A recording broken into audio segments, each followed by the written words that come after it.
परिचय। विद्यार्थियों, तैयार हो जाइए। आज हम शंकु परिच्छेद के बारे में पढ़ेंगे। क्या आपने कभी पहिया देखा है? उसका आकार कैसा होता है? हाँ, वह वृत्ताकार होता है। आप में से कितने लोगों के पास अपने घर में डिश टीवी है और क्या आप जानते हैं कि उसका आकार कैसा होता है? हाँ, वो परवलयाकार होता है। अच्छा, क्या आप जानते हैं कि पृथ्वी का सूर्य के चारों ओर घूमने का मार्ग क्या होता है? हाँ, वह दीर्घवृत्तीय होता है। तो अंततः कौन मुझे बताएगा कि इस वस्तु का आकार कैसा है? वह अति परवलयाकार है। इस पाठ में आप सीखेंगे कि इन आकारों का विश्लेषण कैसे करते हैं और विभिन्न वस्तुओं की परिकल्पना में इनकी क्या भूमिका है।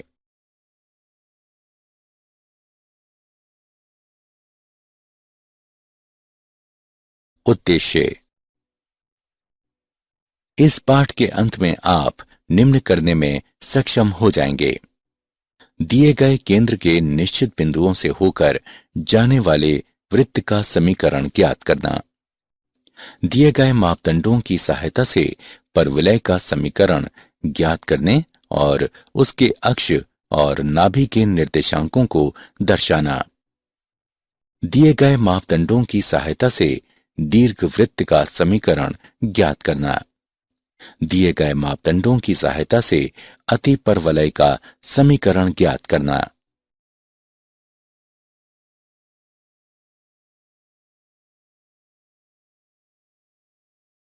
शंकु के परिच्छेद। किसी शंक्वाकार सतह को एक समतल द्वारा परिच्छेदित करने से प्राप्त वक्रों को शंकव यानी कॉनिक सेक्शन कहते हैं।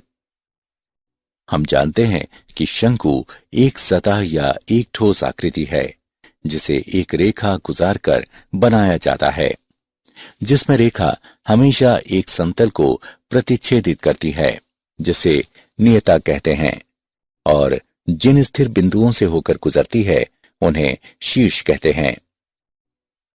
अब हम एक लंब वृत्तीय शंकु के विभिन्न परिच्छेदों की चर्चा करेंगे।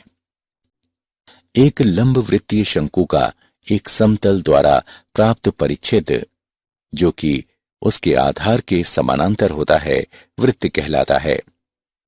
एक लंब वृत्तीय शंकु एक समतल द्वारा प्राप्त परिच्छेद, जो कि शंकु की जनक के समानांतर होता है, परवलय कहलाता है। एक लंब वृत्तीय शंकु एक समतल द्वारा प्राप्त परिच्छेद, जो कि किसी भी जनक के समानांतर नहीं होता और न ही शंकु के अक्ष के लंबवत और न ही समानांतर होता है, दीर्घवृत्त कहलाता है।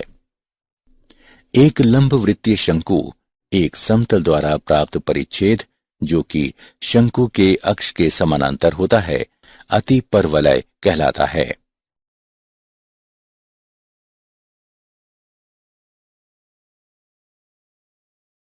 वृत्त। एक वृत्त एक समतल में सभी बिंदुओं का समुच्चय या सेट होता है, जो समतल में एक निश्चित बिंदु से समान दूरी पर स्थित होता है। वृत्त पर एक बिंदु से वृत्त के केंद्र की दूरी को त्रिज्या कहते हैं। वृत्त के समीकरण को इस तरह भी लिखा जा सकता है, जहां C H के वृत्त का केंद्र बिंदु है, R वृत्त की त्रिज्या है, A XY वृत्त पर एक बिंदु है।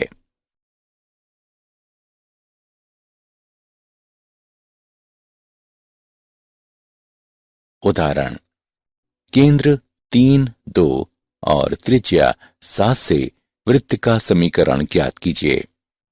हल: हमें वृत्त का केंद्र 3, 2 और त्रिज्या 7 दिया गया है। केंद्र H के और त्रिज्या R के एक वृत्त का समीकरण इस प्रकार दिया गया है। केंद्र और त्रिज्या का मान रखने के बाद हम पाते हैं कि x घटा 3 का वर्ग जमा y घटा 2 का वर्ग बराबर है 7 वर्ग के, जो कि गणना करके हल करने पर x वर्ग जमा y वर्ग घटा 6x घटा 4y बराबर 36 प्राप्त होगा।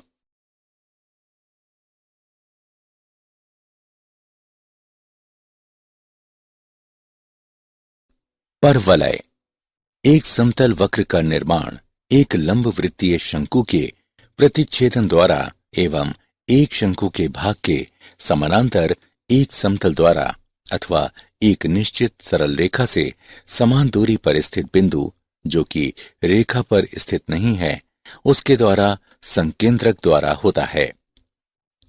निश्चित सरल रेखा को नियता कहते हैं। निश्चित बिंदु को नाभि कहते हैं। परवलय का अक्ष जिस बिंदु पर परवलय को काटता है उसे परवलय का शीर्ष कहते हैं। नियता के लंबवत और नाभि से होकर जाने वाली रेखा को परवलय का अक्ष कहते हैं।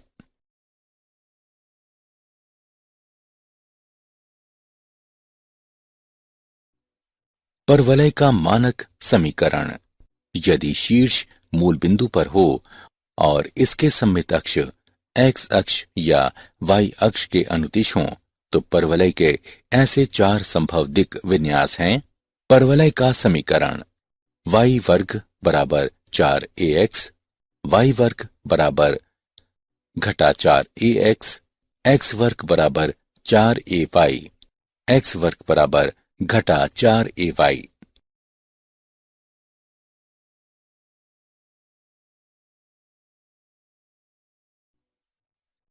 परवलय की नाभि से जाने वाली और परवलय की अक्ष के लंबवत रेखाखंड जिसके अंत बिंदु परवलय पर हों, उसको परवलय की नाभि लंब जीवा कहते हैं। परवलय y वर्ग बराबर 4ax की नाभि लंब जीवा की लंबाई 4a है।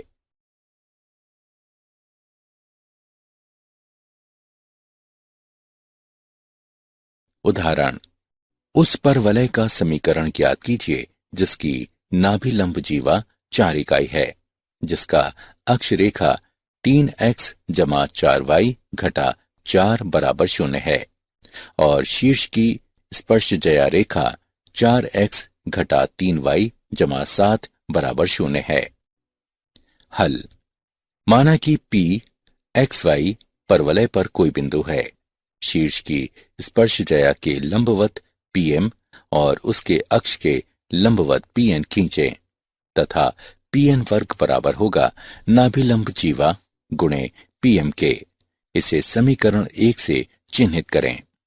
अब PN बराबर अक्ष 3x जमा 4y घटा 4 बराबर 0 पर P XY से लंब की लंबाई है 3x जमा 4y घटा 4 बटे 9 जमा 16 का वर्गमूल बराबर 3x जमा 4y घटा 4 बटे 5। PM बराबर शीर्ष की स्पर्शजया A 4x घटा 3y जमा 7 बराबर 0 पर P XY से लंब की लंबाई 4x घटा 3y जमा 7 बटे 16 जमा 9 का वर्गमूल बराबर 4x घटा 3y जमा 7 बटे 5। नाभि लंब जीवा है 4।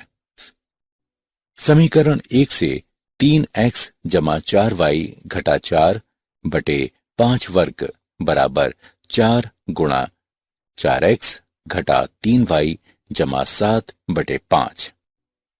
3x जमा 4y घटा 4 का वर्ग बराबर 20, 4x घटा 3y जमा 7। ये परवलय का अभीष्ट समीकरण है।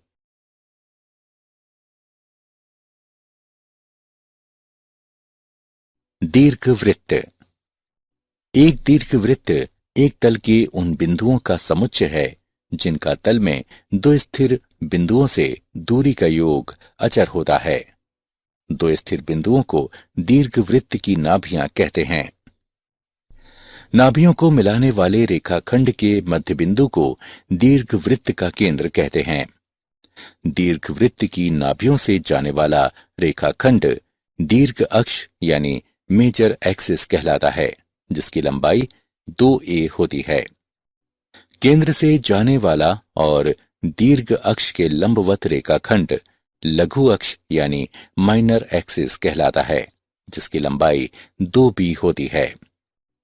दीर्घ अक्ष के अंत बिंदुओं को दीर्घवृत्त के शीर्ष कहते हैं। नाभियों की दूरी को 2c से निरूपित किया जाता है। दीर्घवृत्त की उत्केंद्रता दीर्घवृत्त के केंद्र से नाभि और केंद्र से शीर्ष की दूरियों का अनुपात है, अर्थात E बराबर C/A।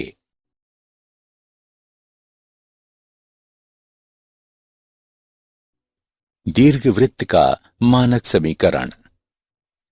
यदि दीर्घवृत्त का केंद्र मूल बिंदु पर हो और नाभियां x अक्ष या y अक्ष पर स्थित हों, तो ऐसे दो दिक् विन्यास हैं: x वर्ग बटा a वर्ग जमा y वर्ग बटे b वर्ग बराबर 1, x वर्ग बटे b वर्ग जमा y वर्ग बटे a वर्ग बराबर 1। दीर्घवृत्त के नाभिलंब जीवा की लंबाई x वर्ग बटे a वर्ग जमा y वर्ग बटे b वर्ग बराबर 1 घटा 2b वर्ग बटे a है।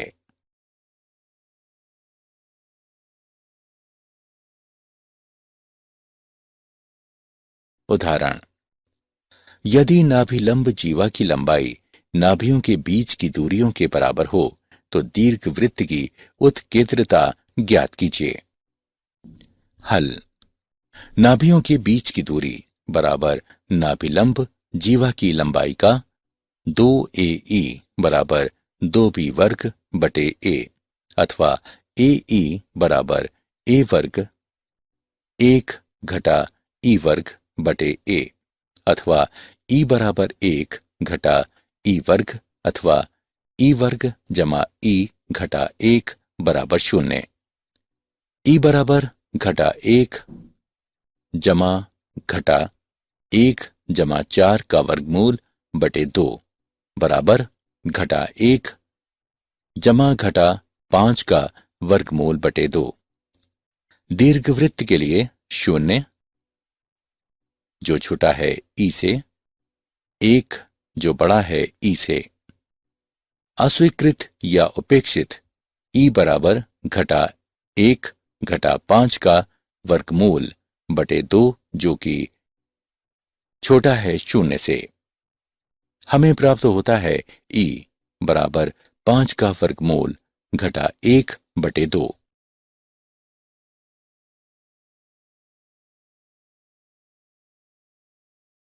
अतिपरवलय। एक अतिपरवलय तल के उन सभी बिंदुओं का समुच्चय है जिनकी तल में दो स्थिर बिंदुओं से दूरी का अंतर अचर या स्थिर होता है। दो स्थिर बिंदुओं को दीर्घवृत्त की नाभियां कहते हैं। नाभियों को मिलाने वाले रेखाखंड को अतिपरवलय का केंद्र कहते हैं। नाभियों से गुजरने वाली रेखा को अनुप्रस्थ अक्ष यानी ट्रांसवर्स एक्सिस कहते हैं। इसकी लंबाई 2a होती है। अनुप्रस्थ अक्ष के लंबवत और केंद्र से होकर गुजरने वाली रेखा को संयुग्मी अक्ष यानी कॉन्जुगेट एक्सिस कहते हैं। इसकी लंबाई 2b होती है। अतिपरवलय अनुप्रस्थ अक्ष को जिन बिंदुओं पर काटता है उन्हें अतिपरवलय का शीर्ष कहते हैं। दोनों नाभियों के बीच की दूरी को 2c से निरूपित करते हैं। अतिपरवलय की उत्केंद्रता अतिपरवलय के केंद्र से नाभि और केंद्र से शीर्ष की दूरियों का अनुपात है, अर्थात E बराबर C/A, चूंकि C बड़ा है और बराबर है A से। इसलिए उत्केंद्रता कभी भी 1 से कम नहीं होती है।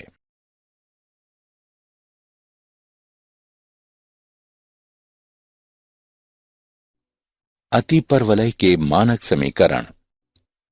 अतिपरवलय का केंद्र मूल बिंदु पर और नाभियां x अक्ष और y अक्ष पर स्थित हों, तो ऐसे दो दिक् विन्यास होंगे: x वर्ग बटे a वर्ग घटा y वर्ग बटे b वर्ग बराबर 1, वाई वर्ग बटे ए वर्ग घटा एक्स वर्ग बटे बी वर्ग बराबर 1।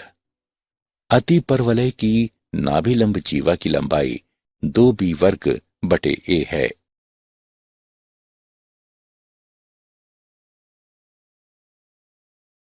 उदाहरण, यदि संयुग्मी अक्ष की लंबाई 5 हो और उनके नाभियों के बीच की दूरियां 13 हों तो अति परवलय का समीकरण ज्ञात कीजिए। हल, मान लीजिए कि अति परवलय का समीकरण x वर्ग बटे a वर्ग घटा y वर्ग बटे b वर्ग बराबर 1, संयुग्मी अक्ष बराबर 2b बराबर 5, b बराबर 5/2 है। नाभियों के बीच की दूरी बराबर 2ae बराबर 13, ae बराबर 13/2। अब b वर्ग बराबर a वर्ग e वर्ग घटा 1, a वर्ग जमा b वर्ग बराबर a वर्ग e वर्ग, a वर्ग जमा 5/2 का वर्ग बराबर 13/2 का वर्ग, a वर्ग बराबर 13/2 का वर्ग घटा 5/2 का वर्ग बराबर 36। अति परवलय का समीकरण x वर्ग बटे 36 घटा y वर्ग बटे 25/4 बराबर 1, अर्थात x वर्ग बटे 36 घटा 4y वर्ग बटे 25 बराबर 1।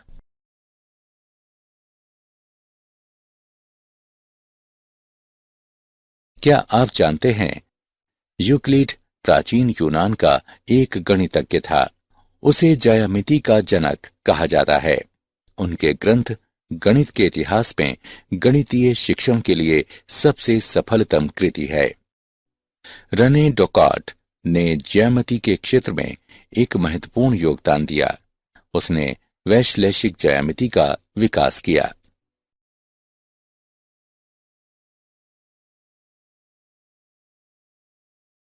सारांश,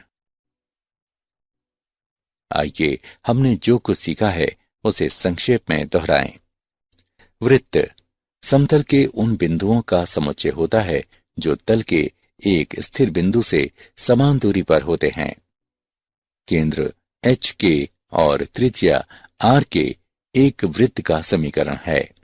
एक परवलय तल के उन सभी बिंदुओं का समुच्चय है जो एक निश्चित सरल रेखा और तल के एक निश्चित बिंदु जो रेखा पर स्थित नहीं है उससे समान दूरी पर हैं। नाभियों a 0, a जो 0 से बड़ा है और नियता x बराबर घटा a के परवलय का समीकरण है। परवलय की नाभि से जाने वाली और परवलय की अक्ष के लंबवत रेखाखंड जिसके अंत बिंदु परवलय पर हों उसको परवलय की नाभि लंब जीवा कहते हैं। परवलय y वर्ग बराबर 4ax के नाभि लंब जीवा की लंबाई 4a है। एक दीर्घवृत्त तल के उन बिंदुओं का समुच्चय है जिनका तल में दो स्थिर बिंदुओं से दूरी का योग अचर होता है।